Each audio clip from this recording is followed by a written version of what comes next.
എന്ത് പറ്റി? എന്ത് പേഷ്യൻ്റ്? എമർജൻസിന്ന് വന്ന പേഷ്യൻ്റാണ്. ഇടയ്ക്കിടയ്ക്ക് ബ്ലഡ് നോക്കുന്നില്ല പെട്ടെന്ന്, എന്താന്ന് മനസ്സിലാവും. പേടിക്കണ്ട, നമുക്ക് എന്താന്ന് നോക്കാം കേട്ടോ. നമുക്ക് എൻഡോസ്കോപ്പിയിലേക്ക് ഷിഫ്റ്റ്.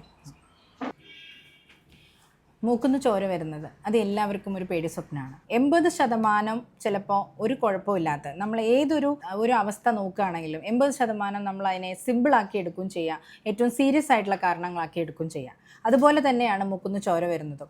80% കേസസിൽ ഇൻഫെക്ഷൻ, അതിന് മൂക്കിൽ ഇടി കൊള്ളുക, മൂക്ക് തോണ്ടുക, അങ്ങനത്തെ പല പല കാരണങ്ങൾ കൊണ്ട്, മൂക്കിൽ എന്തെങ്കിലും ഫോറിൻ ബോഡി എന്തെങ്കിലും സാധനങ്ങൾ ഇടുക, അങ്ങനത്തെ എന്ത് കാരണങ്ങൾ കൊണ്ടും മൂക്കുന്ന് വരാം.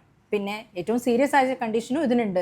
ക്യാൻസറായിട്ട് മൂക്കിൻ്റെ ഉള്ളിലുള്ള ക്യാൻസർ മുഴകൾ കാരണം വരാം, ലുക്കീമിയ അങ്ങനത്തെ കേസസിലും വരാം. പിന്നെ അതുപോലെ തന്നെ ലഘുവായിട്ട് നമുക്ക് പറയുകയാണെങ്കിൽ BP കൂടുതലായിട്ടുള്ള ആൾക്കാർക്ക് വരാം, ഈ ആൻറ്റിപ്ലേറ്റ്ലെറ്റ്സ് കഴിക്കുന്നവർക്ക് വരാം.